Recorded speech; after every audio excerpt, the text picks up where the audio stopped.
while our next person makes his way to the podium, I'm going to give him about 2 extra seconds to do that by asking you, do you remember when the sheriffs and the police department used to play the Copper Bowl game, football game? Yeah, I played in 2 of those. That guy right there, on the very first day of practice, broke my nose. Sorry, Mark. This is Ernie Susi from the San Diego County Probation Officers Association. Ernie, go ahead. Thank you, Mark. Good afternoon. Like you said, my name is Ernie Susi. I'm president of the San Diego County Probation Officers Association.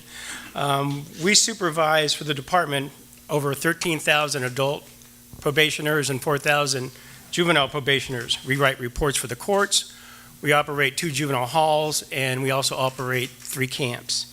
Our most recent responsibility has been the governor's plan, AB 109, post-release offenders. The San Diego County Department currently supervises approximately 1,000 AB 109 post-release offenders in the city of San Diego. 73% of the offenders assessed as high risk, most likely to reoffend. Our officers depend on assistance from the San Diego Police Department in our daily contacts with these offenders. What changes, if any, would you implement for law enforcement to protect the community as it pertains to these post-release offenders? We're going to start back at the beginning with Mike Aguirre. Well, one of the things that has happened is San Diego does seem to be a dumping ground. And I just recall the tragedy of our police officers dealing with those who were on probation who lost their lives in the recent years as an indication of that.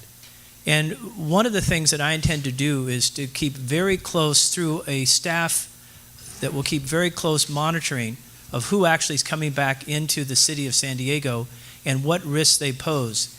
And where we find out that we are being inundated or being subjected to high-risk probationers, I will speak out. We will take action. We will protect the people of San Diego.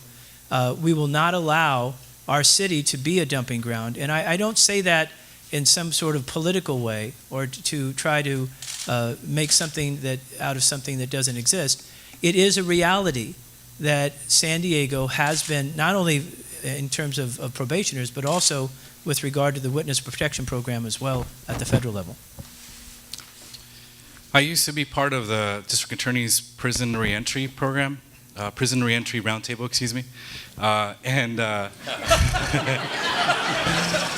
really well. It's really successful, apparently. No, I used to participate in that, and it was a way to have conversations around what do we do with all the folks who are reentering our community. And at that point, we didn't even have AB 109, which actually has really created a huge problem in our communities. And they're coming back to our communities because this is where a lot of them originated from. And so we have to remember that. And so our nonprofit sector needs to really play a role in being a part of the solution there. We need to ensure that that the probation officers have the resources, and your caseload is immense, I know, and it's just too much to deal with. And so we've got to partner with you in a better way. We've got to make sure our higher education facilities, whether it's community college or continuing education, partners as well, so that we can provide, because we know that if we give people who are leaving prison a chance to get their GED, their high school diploma, or some technical skills, they're not going to recommit, and they'll be more productive members of society. So we got to create those partnerships and fortify that. I'm still chuckling. The absolute wrong approach, bad legislation for not only San Diego, but up and down the state of California. Going to have, as mayor, I'm going to speak out about not only this, but when we have these unfunded mandates that come down and they say, we're going to get rid of our problem from a statewide level, and we're going to try to push it down to you with the cities. And time again, that's what happens. I'm going to be very active and very vocal, because you cannot say we are going to force you to do this and then not provide any of the funding sources or the resources to help. And you're on the front lines, and you know exactly what I'm talking about. And so I plan on being very active, because we are fighting for every dollar we can for our services, for our officers, for our probation, others, and to have the state of California say, we're going to transfer our problems down to you, that's unacceptable. And I'm going to say that. I'm going to be loud, and I'm going to be vocal, and I'm going to fight for our fair share, and remind folks and the legislators are who are doing the right thing and who's doing the wrong thing. Yeah, AB 109 is a bad law, but it's a law.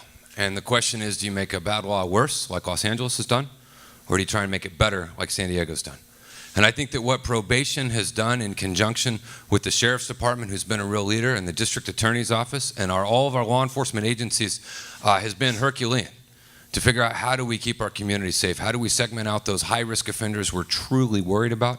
How do we take the lower-level ones that we actually, our highest priority is just getting them to not commit another crime, helping as we reintegrate them so we don't have to arrest them again. And making sure, one of the things that's happened as our staffing levels have come to an all-time low for San Diego Police Department, we put everyone on patrol, which means we don't have people participating in task force and working. And one of the things I'll do is we raise our level of officers to 2,000 officers by 2016, is make sure we have folks that can work with you and designate a liaison to AB 109 Task Force to provide help and support. I know you work together in a lot of areas, but we'll provide more of that because so many of them are coming back to the city, and there's a lot we can do. Because at the end of the day, we're all in this together. Each of you represents your own law enforcement organization, but we all have the same goal, and that's safer communities and safer streets, and we can do that. All right, thank you.